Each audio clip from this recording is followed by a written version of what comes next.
Welcome over to the episode 87 of UnHacked. Guys, good news, update. I've been bitching for the last few weeks about the misspelled word sentence in that little intro video.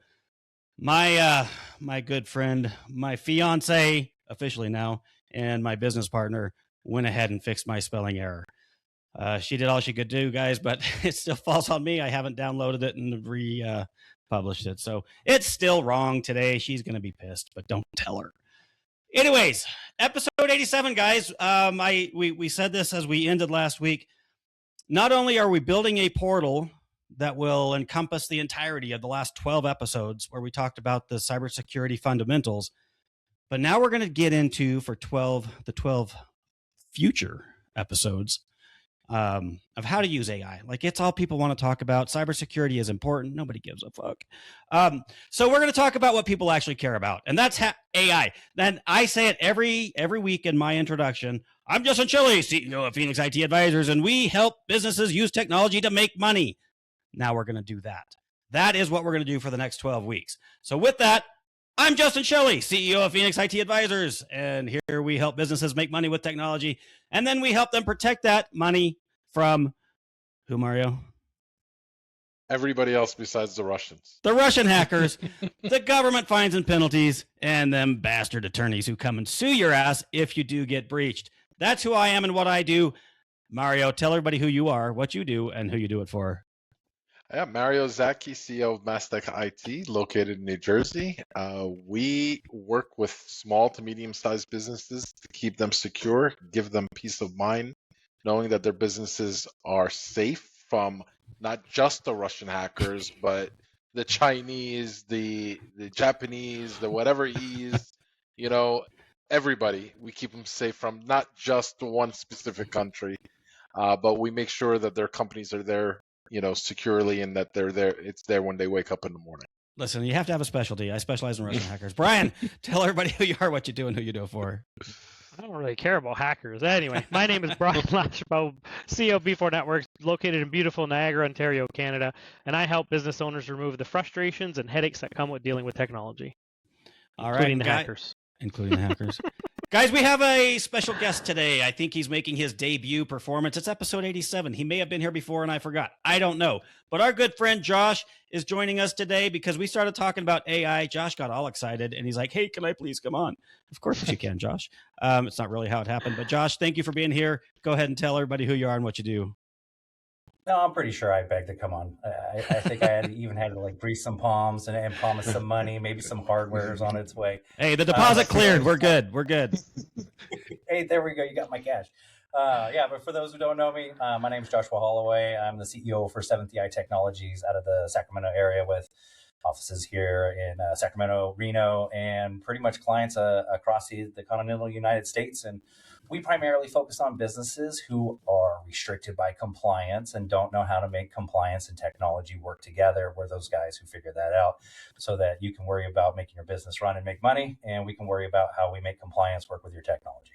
And compliance is so fun, by the way. Everybody loves compliance. I actually do. The funny part is I actually have a girl who loves to read all of those policies and procedures. I'm happy to pay her as well as I do, and she can stick with that. I love it. I kind of nerd out on that kind of stuff, but we'll not talk about that. So, guys, today we are going to begin our journey on turning AI into something, because here, okay, I'm going to back up a little bit. We got to talk about the journey of the hosts here on this show. There's 4 of us here. And if we rewind, God, I don't know, a year ago, 2 years ago, I don't know how long ago it was. And Brian kept talking about AI. And I'm just like, blah, blah, blah. Don't care. It's a fad. We've had AI forever. Google's been AI from day one. I mean, I shit you not, guys. I was sitting in a college class, computer science 2.0, I don't know what the hell it was, back in 1996. I'm dating myself. So the late 1900s, got it. Yes, the late 1900s. And my professor was up there yammering on about AI. And that's kind of where my attitude came from, Brian, when you started talking about it. Like, yeah, I've been hearing about AI forever. A computer is a computer. It's ones and zeros. It's math. That's all it is. But then I started catching the vision, and I started using AI as a coach for my running, as a nutritionist, and it just got to where it took over my life. And now everybody who lives with me fucking hates it when I start talking about AI. Their eyes roll back in their head. They leave the room, and it's just like, oh God, here we go again. So Brian started it. I ignored him. Then I kind of took over, and then I started dabbling with, I didn't even know it was called vibe coding at the time, but I love to program computers. I always have, but it's so hard, so complicated, so time consuming. I gave up on it years ago. And then I kind of rekindled this love, and I started dabbling, and I would go into Claude and I would ask a question and it would spit out some code. And then I'd take it over to Microsoft Visual Studio and I'd plug it in, and it would kind of work. I'd get all excited, and then I'd be like, hey, but what if we do this? And it would give me some more code, and I'd put it back into Visual Studio, and it would break everything. I'm like, God damn it. And I'd start over, and then I started trying to use the chat within Visual Studio, and that was worse because it'd say, hey, I'm going to fix it, and it would fix 3 lines, and it would break the rest. And so I was frustrated. It was doable, but it would take forever. Then here comes Mario. Mario just shows up, and he's like, hey, last night I built this whole goddamn platform. Look at this. It took me an hour. I'm like, oh, guys, I said before I like to swear, but oh my God, did my potty mouth come out there? I'm just like, you mother. Anyways, so now Mario's the champion of the show. And then I think it was, what's today, Friday, Wednesday, 2 days ago, we're all in our little marketing meeting, and either Josh or Mario confessed that the true leader, the true inspiration behind this whole thing was Josh. So Josh, welcome. Appreciate you being here. I'm glad I could be the poison pill for you all at that point. That's the journey, guys. That's how it all started. That's why we're here. And the goal of the next 12 episodes. Okay, so I missed a little bit of what I wanted to say in this little journey. Mario, previous to what you've been doing after Josh inspired you, previous to that, how much code had you written? 0.0. Okay. And I fancied myself a coder. That's why it pissed me off. A hobbyist. I would say I'm a hobbyist coder. But it really pissed me off that you were doing this stuff. And I'm like, I literally know way more about code than you, and you just kicked my ass. Let me just first say, like, I love you, Josh, but I hate you at the same time because when because when I first decided to just join this AI group that we're in that meets like every week, and I'm like, I went in there and I'm like, holy shit, this is like, I'm a smart guy, but this is all over my, I'm like, this is way over my head. And I'm like, and I noticed Josh was in there, so I started chatting with him. I'm like, dude, I don't know what the fuck they're talking about. And I'm like, I can't do this. He's like, don't worry, just go through the motions, and I guarantee you, within a day or two, you'll get it. And I'm like, here's a cup of Kool-Aid. Yeah, and I'm like, all right, I'll try it. I could vouch for that, Mario, because right up until 2 days ago, I was in your camp, and I was like, I just don't even know where to start, and everything you guys were doing was like foreign to me, and I finally figured it out like 2 days ago, and I haven't stopped since. So yeah, I just it's obsessive, and since that conversation that I had with you, I don't know how long ago, month and a half, I think it was about maybe 2 months. That. First of all, $500 in tokens later. Okay. Checks in the mail. And then like, I wake up at 3:00 in the morning, and I'm like, oh, this would be a freaking great idea to build. And then I just start going downstairs. I brew my cup of coffee, and then I just start planning out my next project. And I'm like, shit, I could have been sleeping right now. Yeah. Okay, I want to jump in here. You guys just said something super important, and at least, Josh, you haven't confessed this crime, but the three of us, tech gurus, guys, this is all we do is technology. I've been in the world of technology since 1997. That's when I opened my first business, technology business. I have been literally writing code since 1995, some way, shape, form, whatever. But where we all three just admitted to getting stuck is, where do we start? How do we get it set up? Yeah. That is the journey we're going to go on. And Josh, I know you had some mentoring as well through another group. If we just condense this, we'll bypass some of the details. We are now going to walk it doesn't matter. This is the beauty of AI, is it takes away we don't have to have the skill set. We have to have an idea and a little bit of guidance. And Mario with no coding experience, Brian, who had was the initial inspiration in my life for AI, then went dragging his feet, kicking and screaming, and now he's obsessed. We are going to show you, the business owner who has a million things on their plate, how simple it is to take AI and transform your business at large, and more specifically, at least right now, tasks, key tasks. And so the fantastical claim that I am going to make, and then I am going to back it up with data, kind of, is that you can 10x to 50x your productivity using AI. I don't mean 10% to 50%. I mean 10 times. And I say this because I used to write code, and this is just one example, and we can back it up with other examples. I used to write code as a hobbyist, and I have developed applications using AI, vibe coding as it's called, in what I could do in an hour now would have taken me a year. So yes, 10 to 50x is an arbitrary number, but I am telling you, it's exponential, it's astronomical, it's unbelievable. Where what we're really doing is we're just removing the ceiling. We can do so much now that we could not do before. So I think we're all pretty excited. I had to shut everybody up so we could even hit record when we got on here. Yeah, we're tech guys. We nerd out over this. But let's start bringing the business owners into this. And as hard as this is going to be, we're going to bring this all the way back down to the training wheels.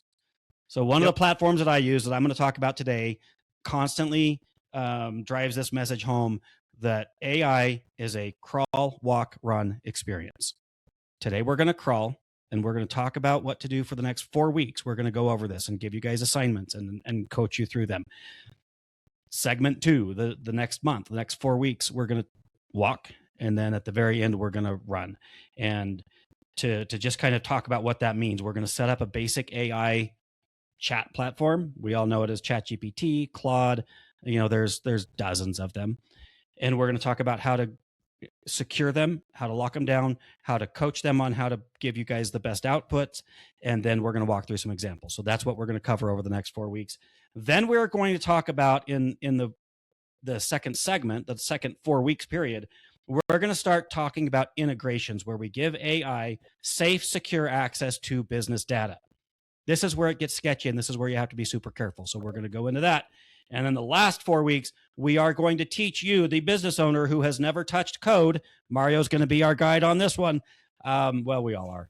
How you're going to build your first app. All right. So listening audience, start scheming. And as we go through the next few weeks, get that idea in your brain of what is one business problem that you have and how do you want to fix it. And we'll kind of coach you through that. So I am going to now pass the torch because I've been yammering on and I'm tired of listening to myself talk. Mario, if you wouldn't mind going first, talk about your platform of choice and some of the things that need to be done to set it up. And we're just going to start with security. We'll get into other things later, but this is a security podcast and security is a major concern with AI. Take it away. Yeah. So I pivot back and forth between ChatGPT and Claude. And, so depending on what, who you ask and what you're trying to do, everybody has their favorites. Now, lately, ChatGPT has been better with like imaging, images, like generating images and stuff like that, where Claude kind of goes more into deep conversations when you're looking for, like documentation and stuff like that and research. It does a little more. So you can be on the $20 plan for either one, and that's the first point of the securities. Don't go necessarily with the free version. The free version, if you're just asking it generic things like, what kind of flower is this, or what kind of bird, that I'm taking a picture of is this, and stuff like that, or get me, give me a recipe for like some of the stuff that I have in the refrigerator. You can use the free one. But when you start kind of like, talking about your business and not necessarily uploading stuff in there, but just talking about your business and kind of more intimate or more personal stuff, you want to be on the paid versions of either or any of the platforms. Now, Did that answer the question, Justin? I forgot. It's half of it. It's half of it. Yeah. I could see Josh kind of moving up. Josh, you have anything you want to add to that? Securely. How do you use it securely? Paid's good. Paid's important. That's half of it. Yeah, paid's important, and I think Mario was getting there. And it's more you have to go into the security settings and make sure that you're not sharing information with teaching the LLM. Because if you don't, let's talk about what happens. Brian, are you comfortable answering that? You don't check the box. Yeah. What's going on with everything you put in there? Everything you put in there can and will be used by the against you in a court of law. By the model to train absolutely. it. So as an example, let's just say I wrote a book, and the book is all about how to do XYZ, and it's something that's extremely really good, and I decided I wanted to upload it to get it spell checked. Theoretically speaking, if I was using an open model that was not, I didn't check the box saying don't use my stuff to train the model, that book can now become part of the model's history and knowledge base.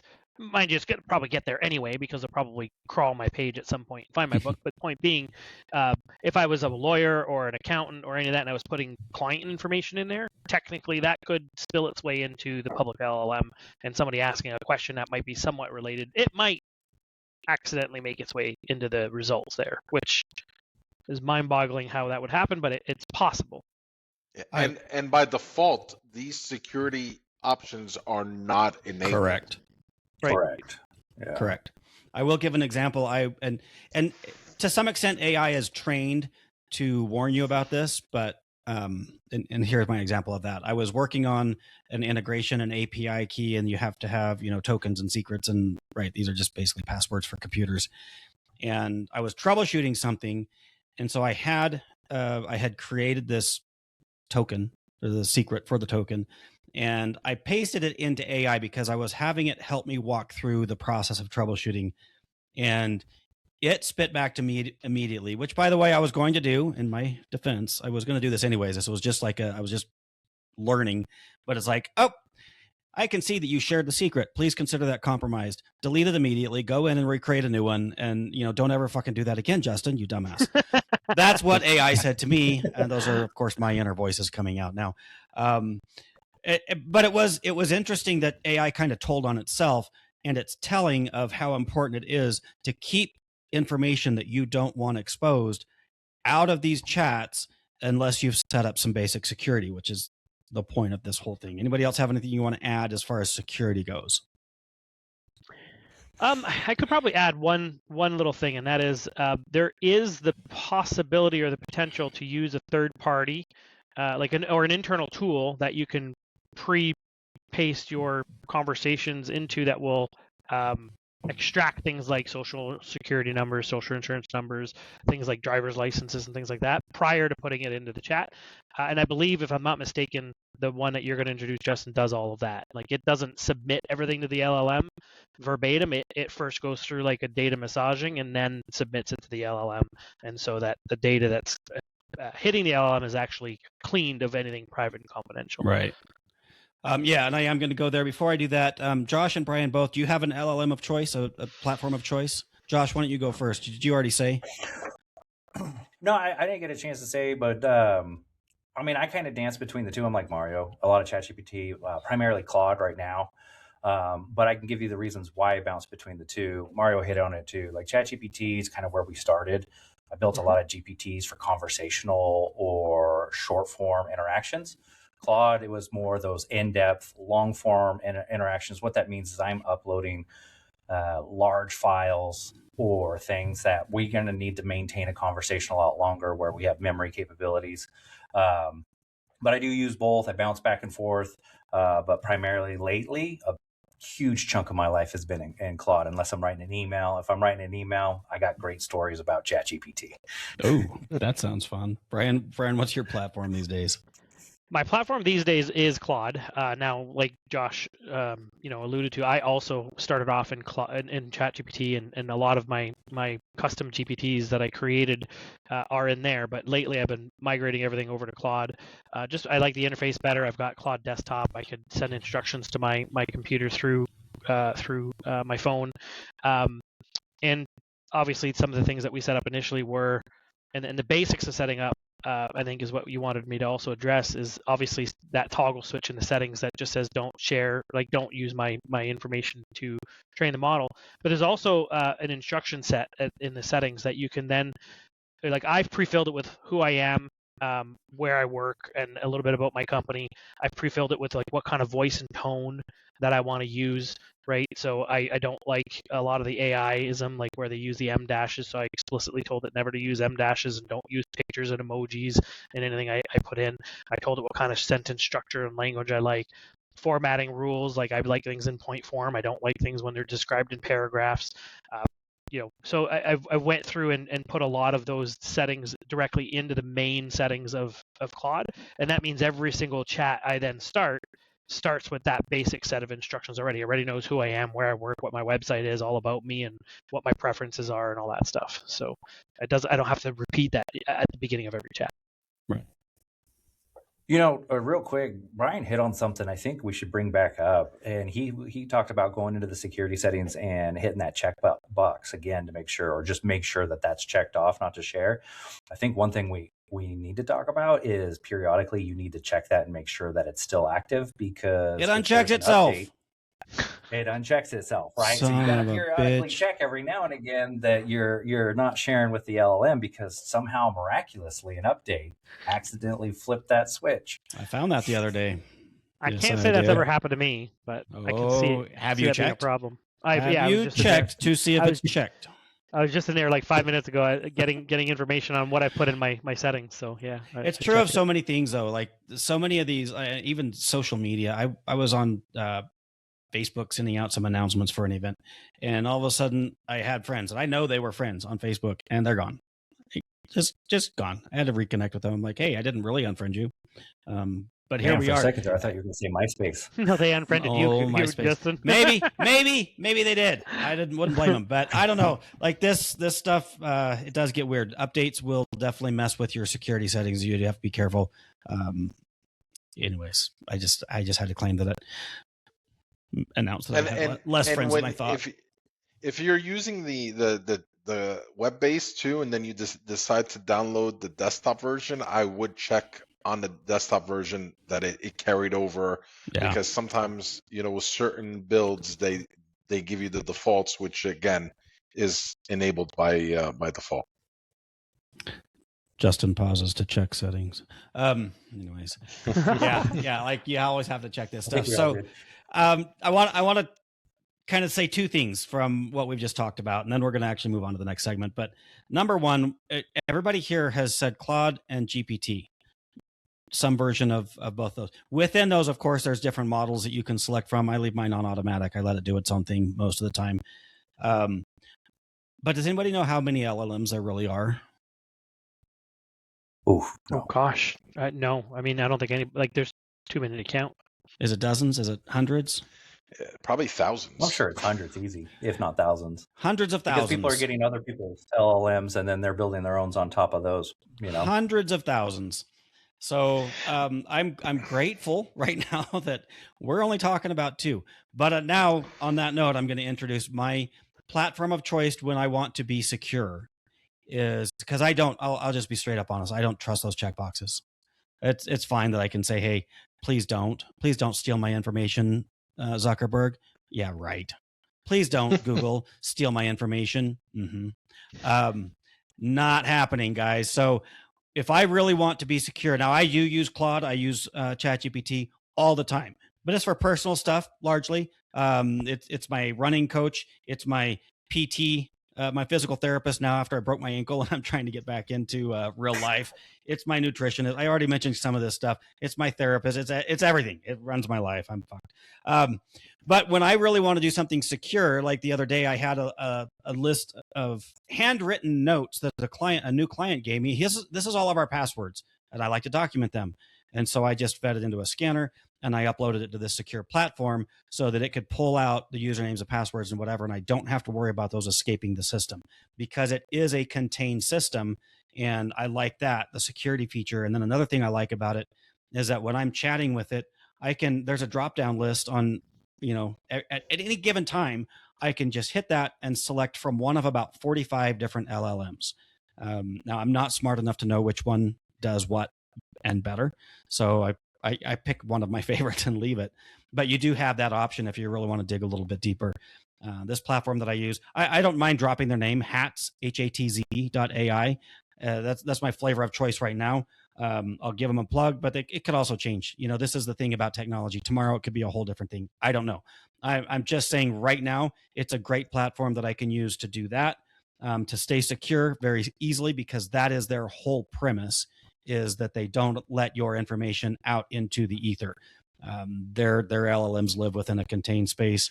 I'm not going to tell you how to do it. I don't know that I understand how they do it. Now, Justin, do you still pay? Do you have with ChatGPT and Claude? Do you have the paid Absolutely. versions? Yes. Okay, Yep. so you're paying for everybody, huh? I spend a fair amount of money on AI. Yeah, And- same here. And I'll Same tell you, here. my biggest fear, I'm just going to throw this out there right now, is I think, you used to hear about the drug dealers that would go to the elementary school and get the kids hooked on crack. Yeah, I think that's what's happening. I swear to fucking God. Program, right? Yes, that's what's happening right now. These think $20 a month. Are you kidding me? Do you know what it takes to build a data center? Do you know how much water? I hear about this one regularly. Do you know how much water is being consumed by these data centers? Like we're impacting. I'll leave politics out of it. The environment. We've annihilated the whole tech industry. We can't buy computers hardly anymore because all the memory's getting eaten up. Oh, God, yeah. Like it's astronomical the amount of money being dumped into this, and they're charging us $20 a month. It's kind of like Facebook is free, right? It's free because they're stealing all your information. But I truly believe they're going to get us so hooked on it, and I'm there, that they could charge me anything. They could charge me $1,000 a month. I'm like, all right, I guess I'll just move out of my house. I'll live in my car, but I can't get rid of AI. Actually, can I give you an idea that might go against that? They can charge me anything. Sure. I think I know what you're going to say, but go for it. I almost feel like we're heading towards where most businesses will want to have their own LLM inside their business, and they won't be paying the bigger people, the bigger creators, that amount of money to have everybody have an account. They're going to bring it in-house, and they're going to run it locally so that they know that their data is local, and that's how they're going to run it. I've seen a lot of conversations about that. And servers will come back again. I've talked to a couple more clients about doing that too. Servers come back. Yeah, right. We always do though. We always go full circle with this. Remember the old dumb terminals from the 80s or whatever? Terminals. Yep. And then we went to client server. Now we're back to basically mainframes in the cloud and dumb terminals at the desktop. And then we're going to go full circle. We're going to bring servers back. Well, we're already doing it. AI local. We're already building boxes, secure AI boxes that we give to clients, right? You bring all your data right here, but we're going to keep it safe for you, and you can see it and touch it and feel it. Now you know it's safe. Anyway. Yeah, we even talked about doing dumb terminals on people's computer system with their own little VDI, so that when they get real excited and they run like Claude Cowork and they give the system full access to their computer, all of a sudden, at least it's in that terminal and it's condensed, so it's not truly full access. Yeah.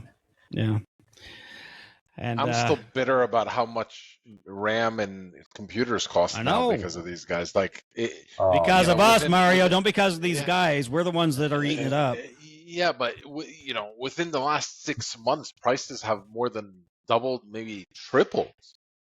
It's crazy. I know. And delays to get the hardware. Like I have a couple big orders in, and I won't see the equipment until September. Holy hell! Because of my memory requirements, I won't see it until September. It's crazy. Listen, there's pros and cons to everything, right?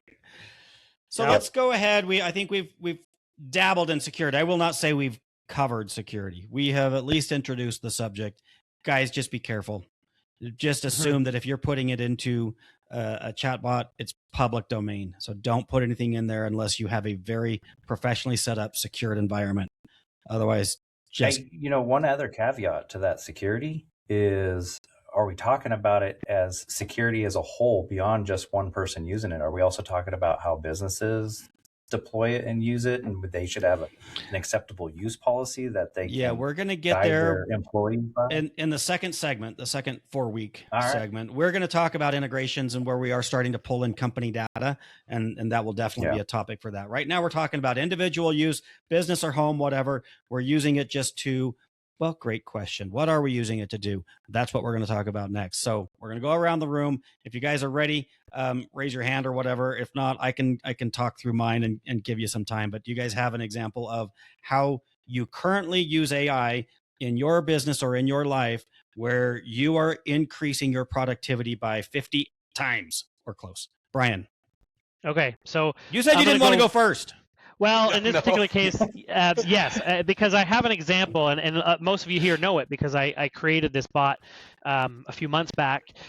So here's the challenge. When I was sitting down with my leadership team and we were developing, we were a big follower of Traction EOS. And in Traction EOS, we develop what we call rocks, quarterly objectives that different people within the company, different people have different rocks, but sometimes it's like one major rock for the entire company. Point being is that different people get assigned different major tasks that are 90-day operational tasks, things that we're going to change systemically about our business and how we operate.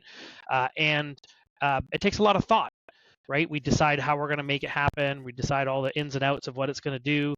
And then somebody's got to sit down and plan all of that, right? What are the milestones? What is the action items? And what is the results of each action item? What are we hoping to get accomplished with all this? So I created, and the thought process that goes behind it is very time consuming to do manually, because you have to brainstorm. Sometimes do you have an example? I'm going to interrupt you. Do you have just a guess at a point of reference of the before and after? So how many hours did it take? Man hours, human hours, whatever you want to call it, total. So I used to send people away for like at the end of our quarterly, I would send them away for the week to come back with a plan on how they're going to execute the rock that was assigned to them.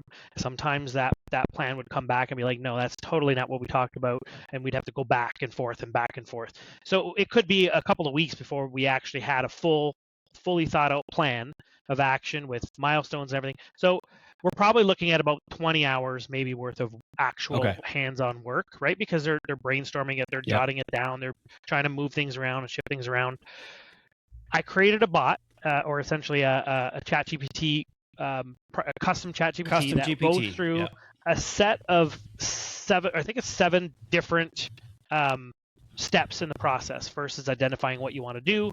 And it will challenge you. If you say, hey, like I'll give you an example. One of them is like, I want to hire an SDR. And it's like, well, hiring is not the actual goal. Like we talk about SMART goals, specific, measurable, achievable, related to the business objectives and time bound. Every action, every key initiative, all of it has to be SMART. Well, it would challenge you and say, well, that's not really a goal. Like hiring somebody is just step one. What do you want them to do? What is the end result you're hoping for, right? So I want to train them, I want to hire them, train them, and I want these results, right? Maybe making 100 phone calls a day and booking one appointment a week, or whatever the results is. It will challenge you.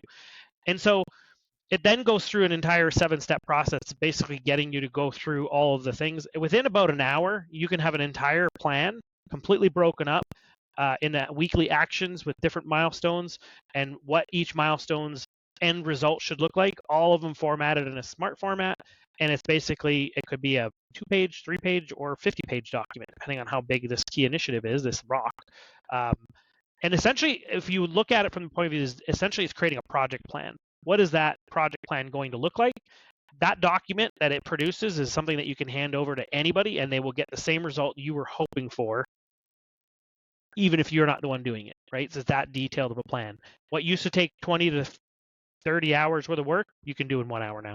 And I want to make a point because there's a lot of talk of, you guys have heard the term AI slop, right? It's a lot in marketing, write me a blog post and shit. We've talked a lot about that in our marketing groups. And it truly, it's good because it can bring in some very relevant information. It can do a lot of research for you. But then when it spits out that article, it's not the voice of the person who wrote it or who, wrote it. I put that in quotes. So this process that you're talking about, your team goes through, used to spend 20 hours of true human brainstorming, thought process, agonizing work. Was the outcome AI slop when you turned it over to a computer? If the person that's working with it didn't push back, we got to remember this is iterative, right? Like if you just accept what the AI gives you, it doesn't have the context of what you're truly trying to accomplish every step of the way. So it's going to suggest, well, here's 7 things I would do if I was hiring an SDR and looking to, increase sales. you would have to turn around and say, well, you know what, I agree with maybe step 1, 2, 3, but like you're not quite understanding what I'm looking to do, and so it's iterative. You go back and forth a bunch of times, and the end result should not be AI slop because it's effectively what your interaction with it develops, right? Yeah, right. So it's only as good as how many times you go back and forth to really nail down what you really, really, really want versus just accepting what it blindly put out the first time around. And then you can also feed that back into the AI. If you're the designer, you can say, you know what, I went through this bot and I used it, and it made all sorts of things, but here's where it failed, and I want you to correct it for the next time. And here's the end result that I ended up with that I enjoyed and I liked. Next time, try to do more like that, and it will learn from that iterative process. Okay. One of the things I've started doing when I don't want AI to just like spit out information to me that I do consider to be AI slop is I'll give it a problem or a task, and then I will say, ask me clarifying questions before answering. Always. And it will go through and interview me. And by the time we're done with that, and it takes some time, I'm pretty happy with the outcome. So, okay, next up, Mario or Josh, who wants to go next? Mario, Josh, you're up. you want me to go? You spoke. Go. Okay. I mean, we use it in so many different ways. I mean, we have a platform that we used AI for to build, to help us build proposals, and, in the beginning of the show, you said, we'll show you ways to 10x to 50x your production. And I actually, during the call, I actually had to use AI to find out how much X, my salesperson has saved.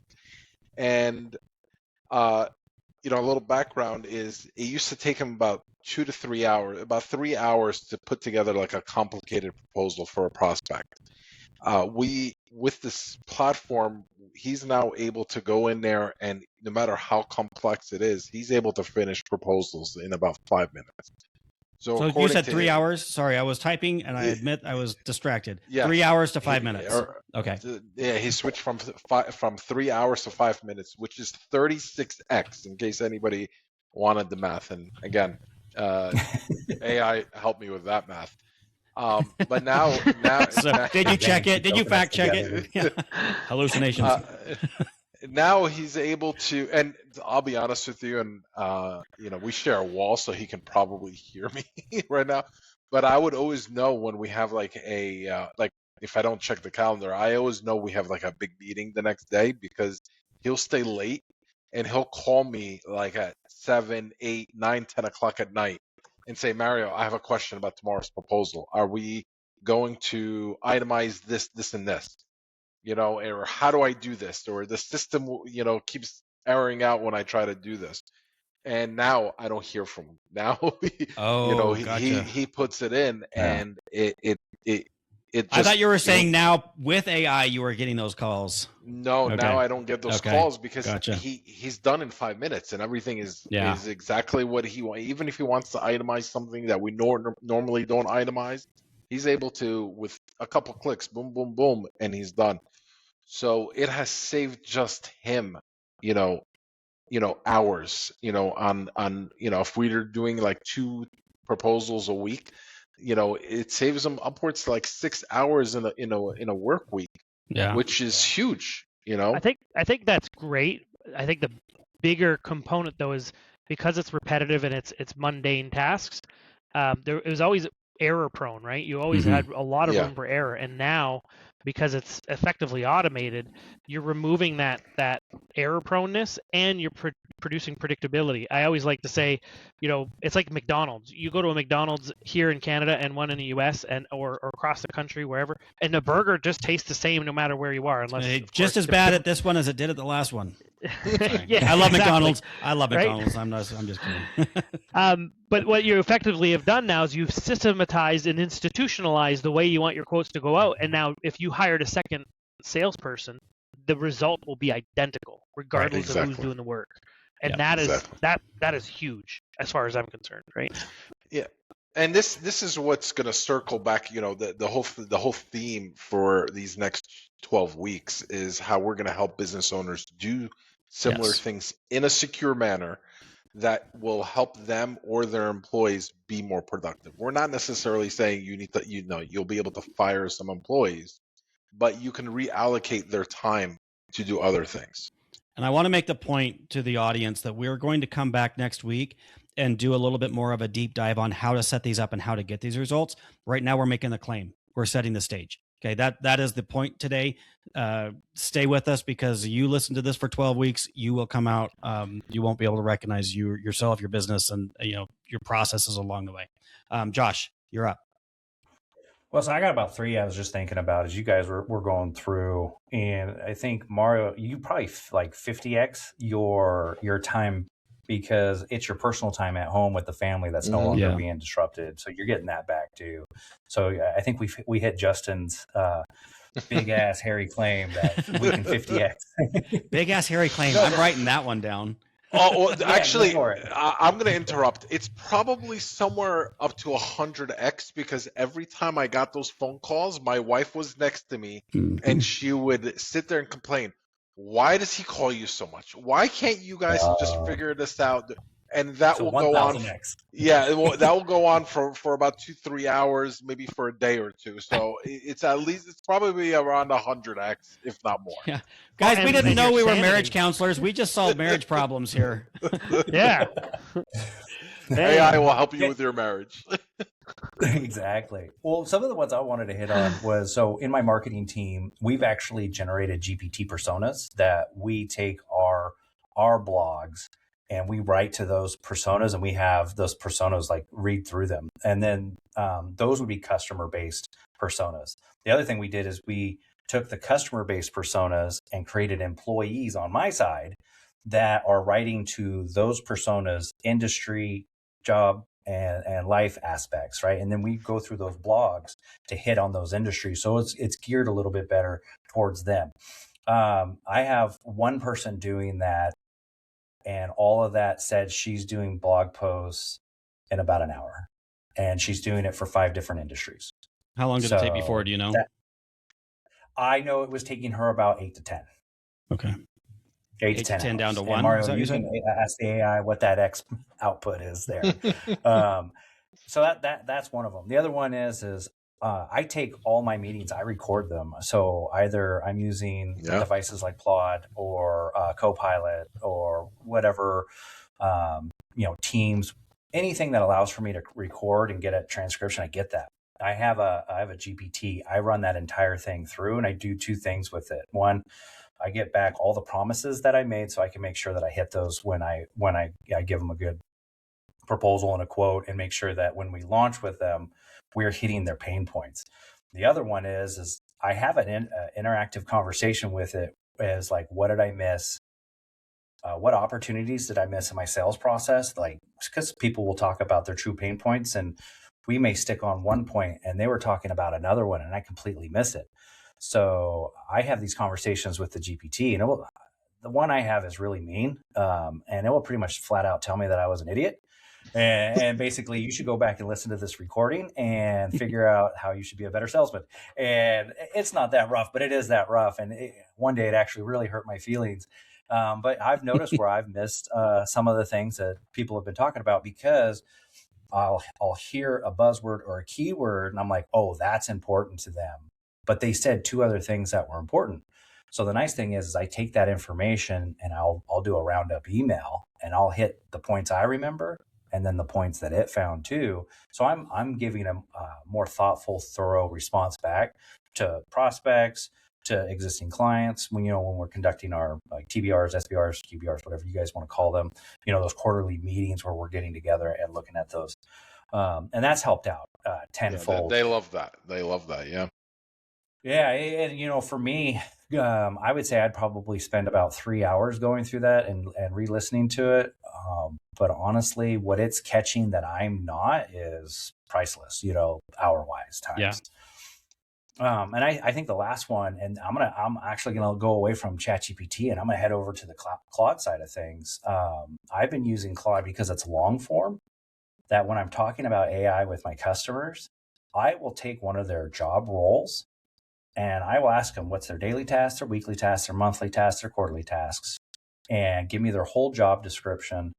And I will produce a report for them on how many hours AI can save them by fully replacing portions of their job, augmenting it, or what is human led? And those are the things that the AI has come back and said, that's what they should be focused on. Let AI do these things, but focus on these key aspects and their job will improve. The last one I did was an 11-hour buyback for productivity. So we did a wealth manager's office manager, and that person is slated to get 11 hours back a week as we go through and iterate through what can augment, what can replace, and what they can focus on. Yeah. So those are like my three. 30% of their week. If they're working 40 hours, that's about like 30% of their week. That's actually amazing. Wow. And I think it's a cool tool because it shows them what AI can do for them. You know, when we go back to Justin, or all of us have said this, where do we start? Right? This is an easy way or an informative way to show somebody that if we can use AI to augment their job, not fully replace it. There's still a human aspect to it. And I think the human relationship is going to become even more important as we do more with AI. But it'll even tell you, like, focus on these human-led tasks. This is where they will improve. Yeah. And I wanna say two things to that. First, I was hoping you'd tell us about your email story, but you haven't told us your little email story yet. And second is another way where any business owner right now listening to this show can easily do is, if you have a meeting with a prospect, coming up, say tomorrow or next week, just put their information in ChatGPT, just their name and whatever, and just say, let me know what you find about this person, or about this company. And you can easily find a lot of information that will be very impressive when you go into a meeting with them. Say, oh yeah, I know you won an award, a year ago, for your company, and it gives you talking points even when you're just about to walk into the door, that anybody can just do right now and get a lot of information to help them with their business. Just be careful with those. I used to get spam emails all the time. They'd be like, hey, Justin, I'll be up. This was when I lived in Denton, Texas. I'll be up in Denton. Boy, I sure love that building on the square. Anyways, it's like, Jesus Christ, dude. Nothing could sound more disingenuous. So, no, you're right, though, Mario, because you can use it for a lot of research that we can do in minutes that would have taken hours. And the bigger point I want to make here, and I think we've all touched on it to some extent, it's not just that we can increase our productivity for things that we're already doing. It opens us up to be able to do things that we previously could not do, whether it's skill constraint, time constraint, or whatever. Like I said, I loved to code, but I didn't have the time or the current skill set because things have changed. It's been so long, I've forgotten most of it. So to get back into coding, I could have done, but it would have taken me years to replicate what I did in hours. Which means I wouldn't do it. So it's beyond just making it faster; it's making it possible. And I had another example, but I lost it. So maybe it'll come back. So I want to talk about. Wait, did I get everybody? I'm losing track of where I'm at here. What I've done, the example that I want to bring in today, and this will be my theme for the next 12 months, is what I do behind the scenes for this podcast. So when I first started recording, it was a very painful process. We would record with Adobe Audition.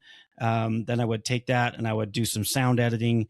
And then I would hire somebody to do a video for it. There was just very manual, very time sucking. And I wasn't doing a lot of promotion because it took so much time just to get the thing published. It would take days or weeks to just get it published. Tools got better. It became easier, and then, but it was still time consuming because we were trying to do more with it. Anyways, I finally took this into the Hats platform that I mentioned before. And not only can we've talked about custom GPTs or training, adding context, instructions, or whatever to your GPT model. This platform allows you to truly automate repetitive tasks. So you can go in and you can say, take input A, which for me was the transcript of the podcast. Hunt through it and give me your 5 best examples for a title, and tell me what your number one recommendation is and why. But I still wanted 5 for a human to choose from. Then second task was, give me a summary that I can put on the website, because it's not the full transcript. It's just a summary of what we talked about. And then the third task was create social media posts. Pick the things that you think are the most important that businesses really want to hear about, given, everything you know about what I do and who I do it for. Give me the things that you think businesses are going to react to the most, and produce LinkedIn, Instagram, whatever, all of them, because I'm blanking because I'm recording live and I always do that. All the social media platforms. And it allows us to do that, period, because it wasn't happening before. Well, that's not truly fair, because Leanna, who I like to mention because it embarrasses her, would do this, but it was very manual. And she would sit there, God bless her, and she would listen to every word that this group of idiots would say, and try to find those nuggets. They've got to be in there somewhere, and she would agonize over it, and she'd find the clips that she thought were meaningful, and then she'd cut them, and then she would try to find something to say about it to get attention. I mean, it would take her, I don't have the hours, but it was a long time. I will just say it was a long time. She could probably do it in a day, but it would be a full day. Usually it would take more than one day. Now she has these things posted within minutes of us being done.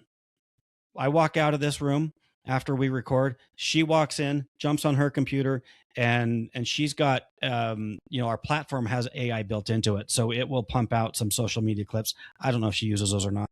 She pulls a transcript, she dumps it into this AI thing that I built, and it spits out the information, and she throws it out there to the social media platforms in minutes. So I don't have the great claim data. That's why I said, we'll back it up with data. Kind of. It's anecdotal. I can just say it took hours, it took days, it now takes minutes. So it's just unreal. And that is like the simple, that's the most basic one that we're going to talk about. And by the time we're done, I'm going to talk about the entire platform that I've developed for the podcast. So it's just crazy. It increases productivity, but it also opens doors that previously were closed. Guys, any kind of anything we missed, first of all? The silence is killing me. Bueller, okay. I think for our first episode, I think we covered a lot. Okay. Yeah. No, I agreed. I will say this one last thing, and then we're going to move to key takeaways, guys. So start thinking about what, your not final thought, but if everybody could listen to just one thing from today's hour-long episode, what is it that they should take away? And I'm going to say, separate from that, we hear a lot, we fear a lot that AI is going to take our jobs. I always think of South Park. It took our jobs. AI is, I guess it does. You hear it in the news. We all have some fear around this. But what is actually happening in my world, what I see businesses doing, what I'm doing myself, is not replacing people. It is opening up doors and is allowing me to do things on a larger scale and just do it better. We can deliver better products, better services because of this. That really is the goal for me to you, the listening audience, is not to replace people. I mean, if you do, you do. I'm not getting into that conversation. I'm just saying we can take you as a business owner through this journey where you are doing things that you just never thought possible. So forget the numbers, forget the math, forget the productivity. You're going to be doing things that you didn't think was possible. With that, guys, I guess it's not really an assignment from each one of us. It's more of a general assignment for the audience. Your homework for this week, because there is homework every week, is to find that one thing in your business that you can make better. It can be an email, it can be a sales proposal, it can be whatever. Find one thing and just come back next week ready to work on that. That said, also pick your platform of choice if you haven't. If you're using the free version, bust out your credit card. It's $20 a month. You're going to be okay. Go find that checkbox. If you can't find the checkbox, let us know. We'll help you with it. Get it secured, and then come back next week ready to work with a real problem, and we're going to kind of guide you through that. There will be downloadables. I'll probably wait till the end of the 4 weeks, the first segment, to build an SOP of sorts of how you do this. How do you take this journey yourself instead of just listening to 4 knuckleheads, 2 of us who are bald, the sexier group. Josh, you've got the beard. Like, I'm torn on you. Brian just can't get there with the hair. He won't grow a full beard. I don't know. We got to work through this, guys. All right. That's all I got. Key takeaways. Well, hold on. Before oh. key takeaways, I really Okay, want to know okay. Josh's email story. Oh. Okay. All right. Okay. All right. So this is gonna be fun. Hopefully, none of my clients are listening. So I am very literal when I write emails. Emotionally, I write it all on the email. Now, I also make sure that I remove the send to, and yeah, that's smart. and everything. And so I'll write it the way I want to say it. Sometimes it's not clean. Sometimes it's it's definitely not correct in any way. So I'll take that. And going back to one of the GPTs, we have a GPT that reads emails and improves upon it. And I will say, here's this email. I always write my emails. I don't rely on any of these chatbots to like write to compose it, right? I write them, I compose it, and then I let it tweak it. Yeah. I let it tweak it because sometimes maybe I am too emotional to the response, or what I'm really heavy-handed in is I'm a solutions guy. So I may receive an email and there's emotion in there, and that person is feeling a specific way. My response is like, oh, I will fulfill your emotion with my solution. I go straight to solutions. I don't do emotions. I am just like that ice cold. Here's the solution. And I think that I'm doing a good thing. So I'll take these emails and I'll feed it into it. And it always tells me like, hey, you did pretty good here. You did pretty good there. Or you absolutely are sucking. So we're going to just rewrite your entire email. I've had it tell me that I've been emotionally disconnected. I'm missing the opportunity to, respond and meet the needs of that other person. And I'm like, wow, now I'm in marriage counseling or I'm in therapy with this GPT because it's telling me I'm emotionally disconnected. I do this because, going back to like the sales thing, I do it because I want to make sure that I am providing a better response. I know my personality. I know I'm a solutions-based personality where it's like, yes, you might be emotional. I have a solution.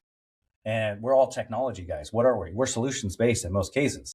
So also, it's taken those emails where I've probably said F you. I do get really colorful and fun. I think I called somebody morally repugnant in an email, and it was just because I felt like I was a human thesaurus for a day. So I take those emails and it comes back and it tells me like, hey, you pump the brakes, dial it back, and then we will work together to rewrite those emails. So since using like ChatGPT to help with those, my combative emails have gone down to zero because they're getting rewritten. It also is pretty funny in my office. I have a couple of people who would come and read those emails. They're actually sad because they don't get to see those emails anymore. Yeah. Because they would just be like really curious about like what amazing literature did Josh pull these sentences from, and he's like pretty much telling somebody to go fuck themselves, but he did it so eloquently, no, but I mean, that's one of the biggest things that I'm using it for is like, how am I meeting the need of the actual email and bypassing my need to just provide a solution? So now I'm looking at it full circle versus where my personality goes. But it's not as satisfying. Yeah. Hey, it isn't, but what is like I have that original. You keep that. And if I need to show it to somebody for a laugh, I can. And they're like, you didn't send that, right? There's been a couple of times that like my ops manager is like, you didn't hit send on that, right? And I'm like, no, I wouldn't do that. But it was fun writing it when I did. I feel a lot better about myself. Just save them all, Josh, and write a book. And call it, whatever, the OG message. I should have hit send. Yeah, I should have hit send. There we go. What the title of the book should be. By Joshua Holloway. Yeah. That would actually be kind of fun. You should do that. Listen, I mean, it's a good filter, I guess is what I'm hearing you say. It's a good filter. And to some extent, I believe we need filters as human. I think there's also a place sometimes for, like you mentioned it, they actually miss that true raw emotion. So I guess it's knowing when to use the filter and when to just unleash and hit send. I don't know. That's a good point though.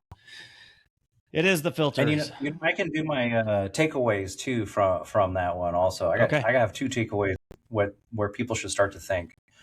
For those kids who didn't raise their hand in class because they were afraid to ask a dumb question or be seen as like dumb or unintelligent, AI is not going to judge you. And if it does, it's just between you and the AI. I've had those conversations. I've cried with ChatGPT because it hurt my feelings. But that's where you can ask those questions that you feel that maybe your peers, your coworker, anybody will look down on, and it will give you truthful answers. And I think that kind of helps people. And it's a good way to look at it is take those ideas that you had that you were afraid to talk about or bring out. And that's a great place to do it.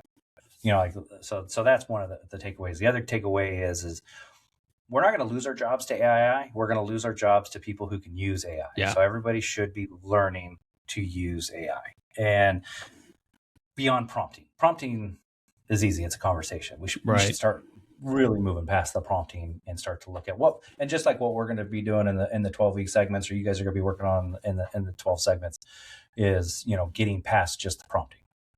I'm gonna add your key takeaway one real quick. You say that AI won't remember, and if it does, it won't judge. Whatever you said there, and I'm like, oh well, my AI like knows me so well that it kind of pisses me off sometimes, and it intermixes things. So when I really want to ask a question that I don't want to be part of my AI's memory, I'll go to a browser and type it in because it has its own little AI engine built into the search results now. Because I don't want it to be any part of what AI remembers about me, because it does. And it does judge us, and it makes us cry, like you mentioned. All right. Great key takeaways. Brian, you look like you want to go next. Hit us. Sure. My only key takeaway, the one I really want to stress, is don't be afraid. Just start. Just get started. And even for example, like with coding and whatnot, I was very hesitant and very like stuck in my own head about it, and then all of a sudden I got it to work, and now I can't stop. So just go and start using it.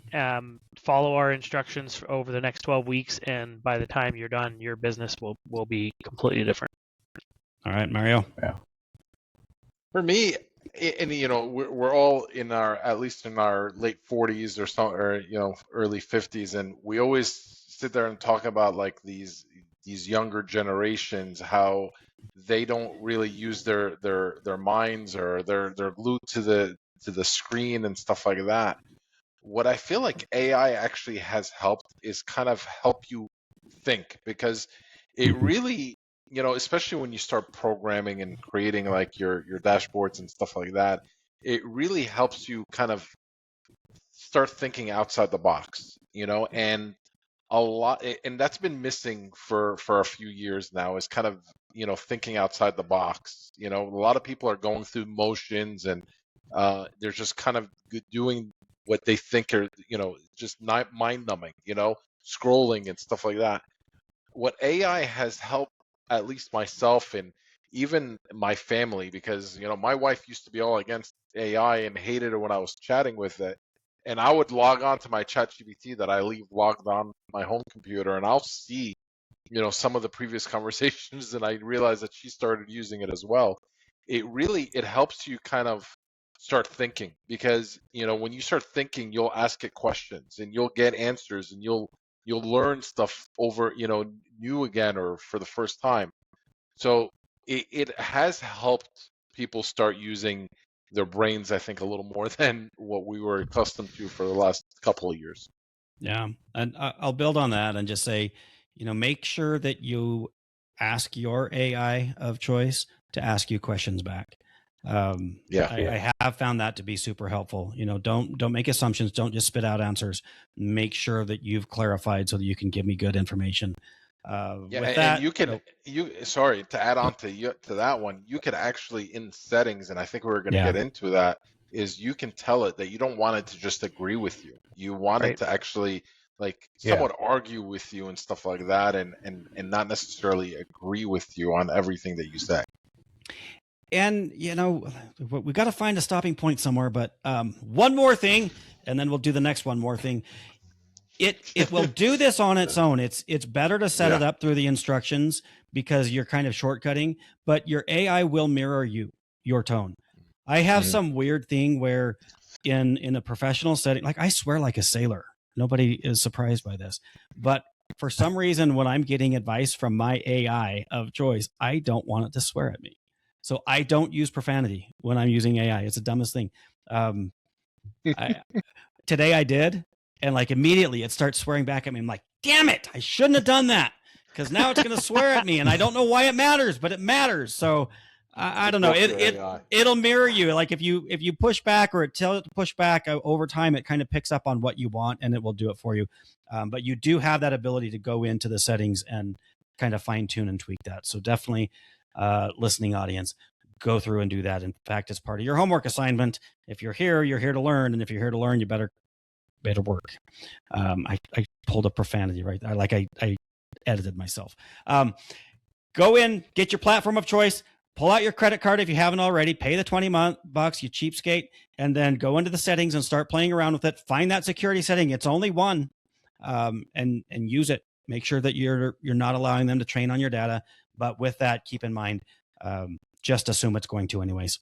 So take the precaution and then take additional precautions. That's my takeaway. Guys, that's it for this week's episode of Unhacked. Thank you for being here. The portal is live, but it's a demo only. I'll have more on that next week. I'll have something probably that the user can actually look at. But if you want to preview, you would go to, let's see, I got to pull it up because I forgot.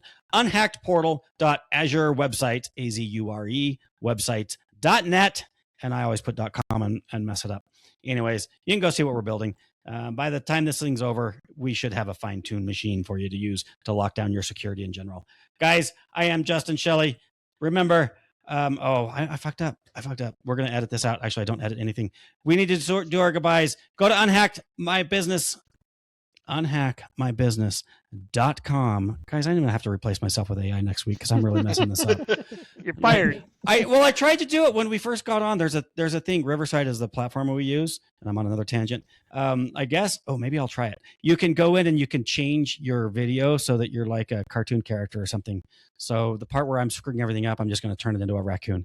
It's not really me. Anyways, this time for reals, that's it. That's it for this week's episode of Unhacked. We have our website, unhackmybusiness.com. We've got a better one coming soon, but go ahead and take a look at what we got for now, for show notes, for assignments, for links, for whatever else. Guys, let's go ahead and say our goodbyes. Brian, I'm going to start with you, then Mario, then Josh. All of you, thanks for being here. Really do appreciate it. Brian, go ahead.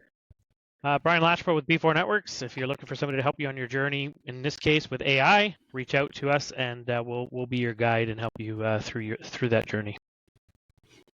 Yeah, Mario Zaki, CEO of Mastech. If you are having trouble sleeping at night because you're developing apps and you may blow up your company, Blame Josh.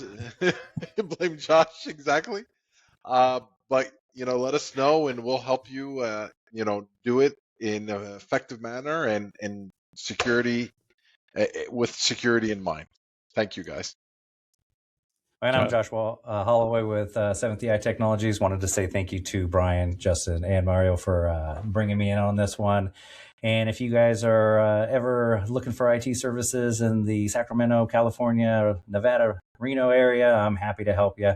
We'll help you get secure, working with your compliances, and make sure that you're able to maintain those and still make money. I also forgot to mention, first of all, thank you, Josh, for joining us. First time, won't be the last.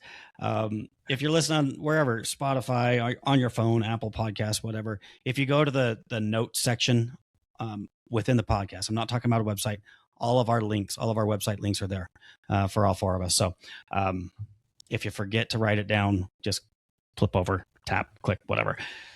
That's it, guys. Thanks again, Brian, Mario, Josh. Really do appreciate it. I'm Justin. Remember, listen in, take action, and keep your businesses unhacked. Unhacked. See you next week.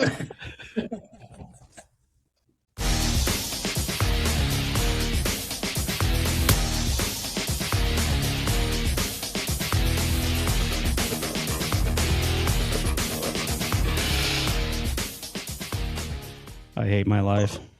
Wrong. Wrong